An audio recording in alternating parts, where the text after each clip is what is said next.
स्वागत है आप सबका आपके अपने YouTube चैनल मोहित की क्लासेज में। जैसा कि हमने पिछली वीडियो में पढ़ा था अलंकार की परिभाषा एवं उसके उदाहरण के बारे में। आज की वीडियो में हम पढ़ेंगे अलंकार की परिभाषा एवं इसके प्रकार के बारे में। तो दोस्तों, वीडियो शुरू करने से पहले मैं यही चाहूँगा कि आप लोग जल्द से जल्द हमारे वीडियो को लाइक कर दें। अगर पहली बार है तो हमारे चैनल को सब्सक्राइब करके बेल आइकन का बटन प्रेस कर लें ताकि हमारे आने वाले समस्त वीडियो आप तक पहुँचते रहें। तो चलिए हम अपना वीडियो स्टार्ट करते हैं। जैसा कि हमने पिछले वीडियो में पढ़ा था अलंकार के बारे में, आइए एक बार अलंकार की परिभाषा को दोहरा लेते हैं हम। अलंकार क्या है? अलंकार की परिभाषा। अलंकार का अर्थ है अलंकृत करना या सजाना। अलंकार सुंदर वर्णों से बनते हैं और काव्य की शोभा बढ़ाते हैं। अलंकार शास्त्र में आचार्य भामा ने इसका विस्तृत वर्णन किया है। आचार्य भामा अलंकार संप्रदाय के प्रवर्तक कहे जाते हैं। अतः जिस प्रकार कोई स्त्री अपनी सुंदरता को बढ़ाने के लिए श्रृंगार करती है, मनुष्य अपनी सुंदरता को बढ़ाने के लिए विभिन्न आभूषणों का प्रयोग करते हैं, ठीक उसी प्रकार काव्यों की सुंदरता बढ़ाने के लिए अलंकारों का प्रयोग करते हैं। अब जानते हैं अलंकार के भेद के बारे में। अलंकार के भेद, टाइप्स ऑफ अलंकार। अलंकार मुख्यतः दो प्रकार के होते हैं, शब्दालंकार और अर्थालंकार। जानते हैं इसके पहले भाग में शब्दालंकार के बारे में, जो कि हमारा पहला है शब्दालंकार। जो अलंकार शब्दों के माध्यम से काव्यों को अलंकृत करते हैं वे शब्दालंकार कहलाते हैं। यानी किसी काव्य में कोई विशेष शब्द रखने से सौंदर्य आ जाए और कोई पर्यायवाची शब्द रखने से लुप्त हो जाए तो यह शब्दालंकार कहलाता है। शब्दालंकार के निम्न भेद होते हैं, जैसे अनुप्रास अलंकार, यमक अलंकार, श्लेष अलंकार इत्यादि। आइए जानते हैं हम अनुप्रास अलंकार के बारे में। अनुप्रास शब्द दो शब्दों से मिलकर बना है, अनु प्लस प्रास। यहाँ पर अनु का अर्थ है बार बार और प्रास का अर्थ होता है वर्ण। जब किसी काव्य को सुंदर बनाने के लिए किसी वर्ण की बार बार आवृत्ति हो तो वह अनुप्रास अलंकार कहलाता है। किसी विशेष वर्ण की आवृत्ति से वाक्य सुनने में सुंदर लगने लगता है। अर्थात जब काव्य में एक ही वर्ण एक से अधिक बार आए तो वहाँ पर अनुप्रास अलंकार होता है। जैसे चारुचंद्र की चंचल किरणें खेल रही थी जलथल में, और दूसरा तरन तनुजा तट तमाल तरवर बहुधाए। और जैसे एक और उदाहरण है, चंदू के चाचा ने चंदू की चाची को चांदनी रात में चांदनी चौक में चांदी के चम्मच से चटनी चटाई, इत्यादि इत्यादि। ये सब हमारे अनुप्रास अलंकार हैं। इन काव्य पंक्तियों में चा और ता वर्ण एक से अधिक बार आए हैं, अतः यहाँ अनुप्रास अलंकार है। आप समझ गए अनुप्रास अलंकार क्या होता है? जब कोई शब्द एक से अधिक बार आए तो उसे हम अनुप्रास अलंकार कहते हैं। जब किसी पंक्ति में कोई शब्द बार बार आ रहा हो तो वहाँ पर अनुप्रास अलंकार होता है। अब चलते हैं हम नेक्स्ट की तरफ। हमारा दूसरा है यमक अलंकार। जिस प्रकार अनुप्रास अलंकार में किसी एक वर्ण की आवृत्ति होती है, उसी प्रकार यमक अलंकार में किसी काव्य का सौंदर्य बढ़ाने के लिए एक शब्द की बार बार आवृत्ति होती है। दो बार प्रयोग किए गए शब्द का अर्थ अलग हो सकता है। अर्थात जब एक ही शब्द एक से अधिक बार आए परंतु उसके अर्थ अलग अलग हो तो वहाँ पे यमक अलंकार होता है।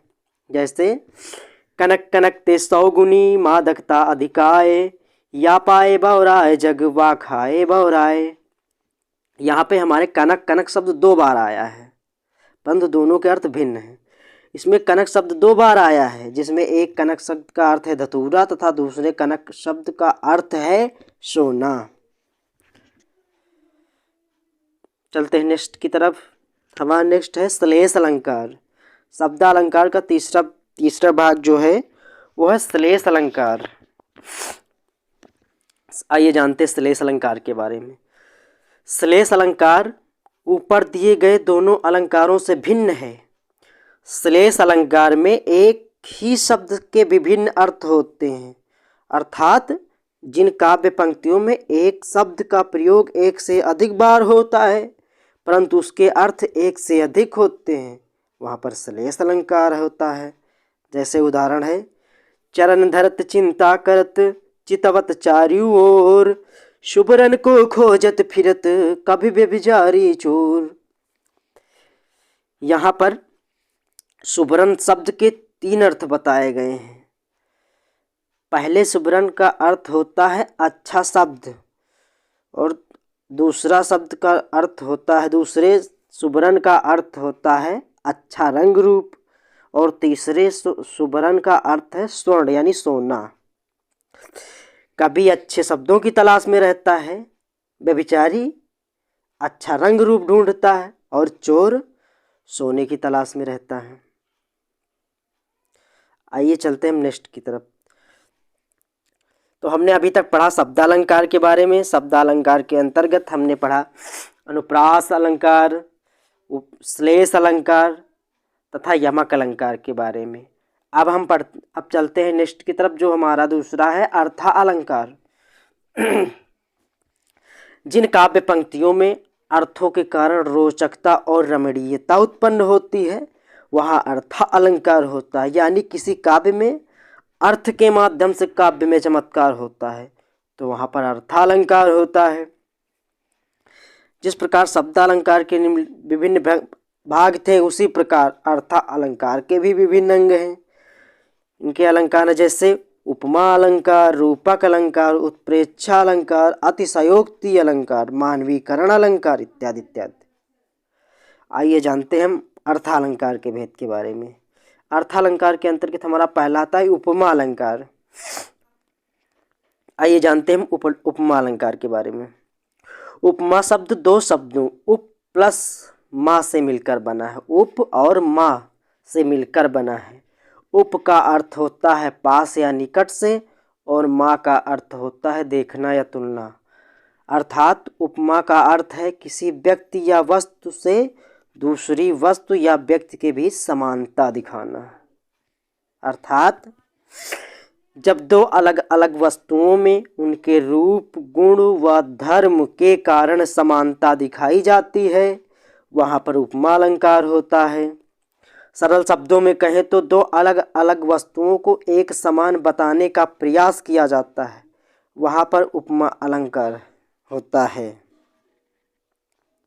इसका उदाहरण है उड़ बिहग उड़ रहा है। उड़ बिहग उड़ रहा है नील गगन के बीच में। उड़ बिहग उड़ रहा है, यानी इन पंक्तियों में उड़ यानी हृदय को पक्षी के समान बताया गया है।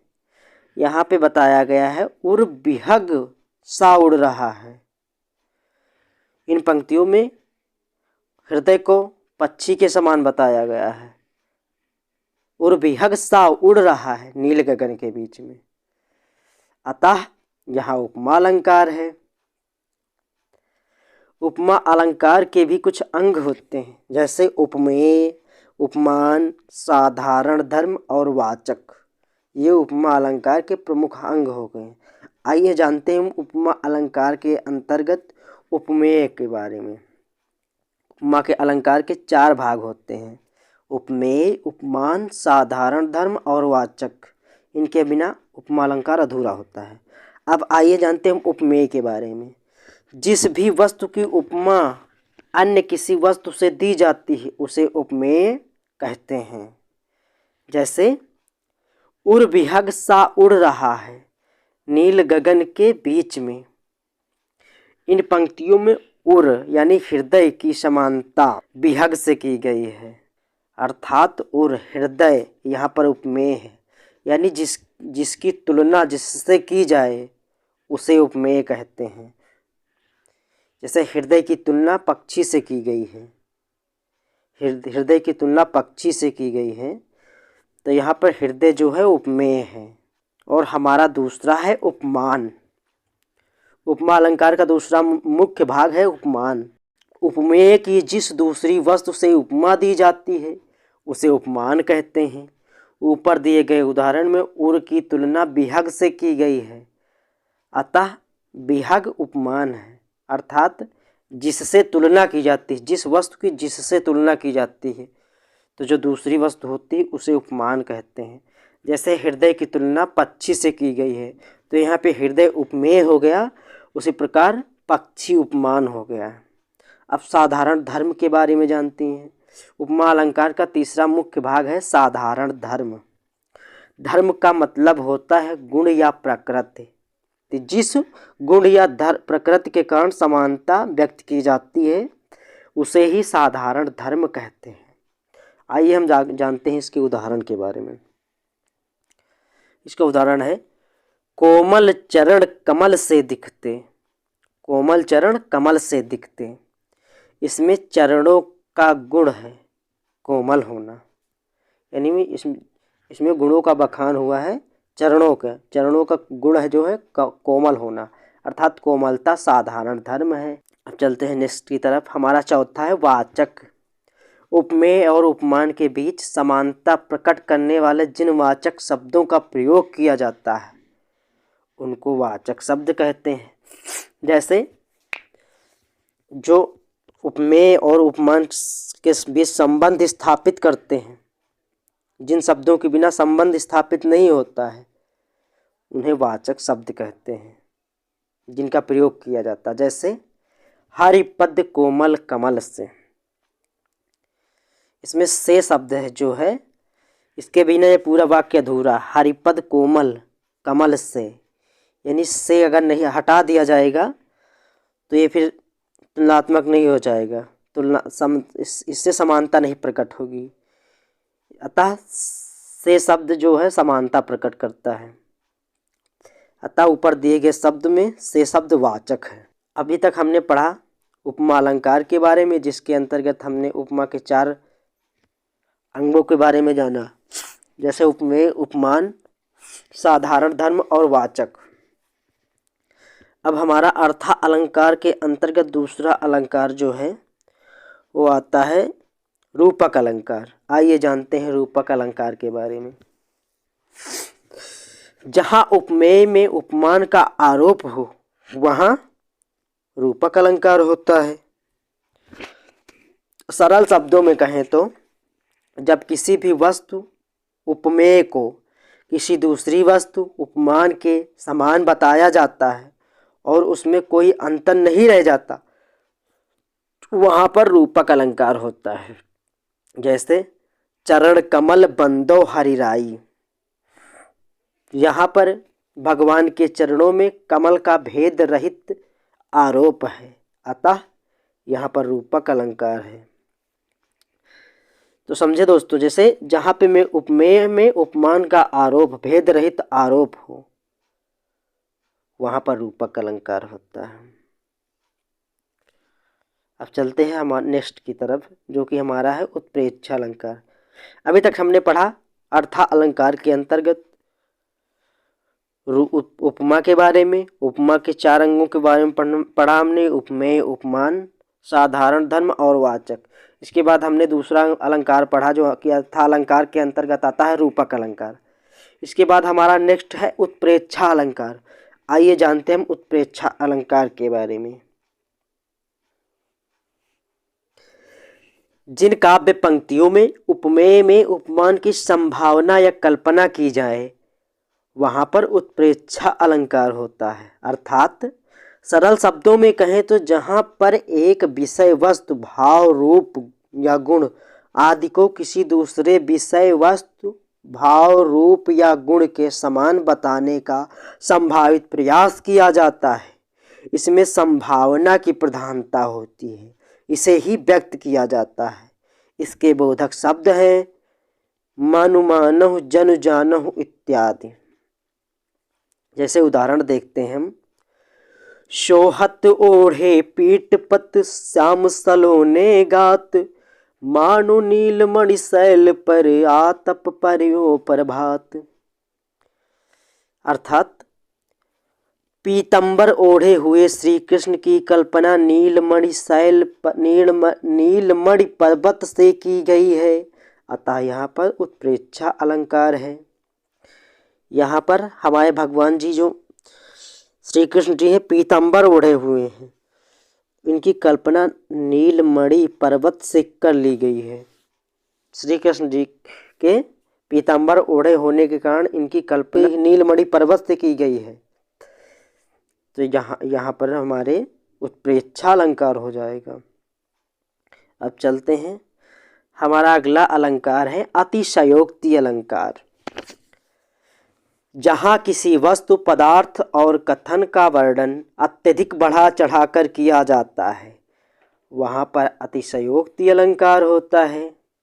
सरल भाषा में कहें तो जिस काव्य को पढ़ने पर ऐसा लगता है कि यहाँ कोई असंभव कार्य हो रहा है या ऐसी बात की जा रही है जो असंभव और असामान्य सी लगती हो, तो वहाँ पर अतिशयोक्ति अलंकार होता है। इसका और एक और उदाहरण ले जैसे कोई नेता हो गया, मान चलो बोलू टाइप का नेता, जैसे बोलता हम ये कर देंगे, ये करते हैं, वो करते हैं, ये किया वो किया, जबकि करते कुछ नहीं है, सब बढ़ा चढ़ा कर बताते हैं, तो वहाँ पर अतिशयोक्ति अलंकार होता है। जैसे मान लो कहीं पर 10 रुपये दान कर दिया नेता, किसी नेता ने 10 रुपये मान लो दान कर दिया और उसने बताया कि हमने 1001 रुपये दान किया था, या कहीं पे एक छोटा सा कोई सोलर पैनल लगवा दिया, उसके बाद बताया कि हमने वहाँ पे पूरा 4 सोलर पैनल का वो पूरा मतलब लगवा दिया है, पूरी लाइटें हाई फाई वाली लाइटें लगवा दी हैं। यानी कोई बहुत चीज़ बढ़ा चढ़ा कर बताता, काम थोड़ा होता है बढ़ा चढ़ा कर बताते हैं, उसे कहते हैं अतिशयोक्ति अलंकार। जैसे पानी परात को हाथ छुयो नहीं, नैनन के जल सो पग धोयो। अब इसमें बताया गया है कि परात के पानी को हाथ से भी नहीं छुआ गया, परात के पानी को हाथ से भी नहीं छुआ, और आँखों के जो आंसू हैं उनसे पाँव धोए गए हैं। अर्थात श्री कृष्ण जी के बारे में बताया गया कि उन्होंने परात के पानी को हाथ नहीं लगाया और अपने आंसुओं से सुदामा जी के पूरे पैर धो दिए। यहाँ पर आंसुओं से पैर धोने का वर्णन किया गया है, अतः अतिशयोक्ति अलंकार है। तो अतिशयोक्ति अलंकार के बारे में आप लोग अच्छे से समझ गए होंगे। अब चलते हम नेक्स्ट की तरफ। हमारा अगला अलंकार है मानवीकरण अलंकार, जो कि अर्थ अलंकार के अंतर्गत हमारा 5वां अलंकार है मानवीकरण अलंकार। अब इसमें हम जानते हैं जिन काव्य पंक्तियों में जड़ पर चेतन का आरोप दृष्टिगत होता है वहाँ मानवीकरण अलंकार होता है। सरल भाषा में कहें, जब प्राकृतिक वस्तुओं जैसे पेड़ पौधे बादल आदि में मानवीय भावनाओं का वर्णन हो, यानी निर्जीव चीज़ों में सजीव होना दर्शाया जाए, तब वहाँ पर मानवीकरण अलंकार होता है। जैसे फूल हंसे कलियाँ मुस्काई। अब यहाँ पर बताया जा रहा है कि फूल हंसे हैं, फूल हंस रहे हैं और कलियाँ मुस्का रही हैं, यानी कि जो प्राकृतिक चीज़ें हैं इनमें मानवीकरण दिखाया गया है, यानी कि सजीव बताया गया, दिखाया जा रहा है कि फूल हंस रहे हैं, कलियाँ मुस्का रही हैं। जैसा कि ऊपर दिए गए उदाहरण में दिया गया है कि फूल हंस रहे हैं एवं कलियाँ मुस्का रही हैं। जैसा कि हम जानते हैं हंसने एवं मुस्कुराने की क्रियाएं केवल मनुष्य ही कर सकते हैं, प्राकृतिक चीज़ें नहीं, ये असलियत में संभव नहीं है। यहाँ हम यह भी जानते हैं कि जब सजीव भावनाओं का वर्णन चीज़ों में किया जाता है तब यह मानवीकरण अलंकार होता है। अतः आज हमने पढ़ा अलंकार के बारे में एवं इसके प्रकार के बारे में। हमारे अलंकार 2 प्रकार के होते हैं, शब्दालंकार और अर्थालंकार। शब्दालंकार के अंतर्गत हमने पढ़ा अनुप्रास, श्लेष और यमक के बारे में, और अर्थालंकार के अंतर्गत हमने पढ़ा उपमा, रूपक, उत्प्रेक्षा, अतिशयोक्ति और मानवीकरण के बारे में। उपमा अलंकार के अंग के बारे में पढ़ा जो कि उपमेय, उपमान, साधारण, धर्म और वाचक हैं। अतः आज के वीडियो बस यहीं तक। अगर आपको वीडियो अच्छा लगा हो एक वीडियो को लाइक करें और चैनल को सब्सक्राइब करें। अगर वीडियो अच्छा ना भी लगा हो तब भी हम वीडियो को लाइक करें, और नए हैं तो हमारे चैनल को सब्सक्राइब करें। जय हिंद, जय भारत।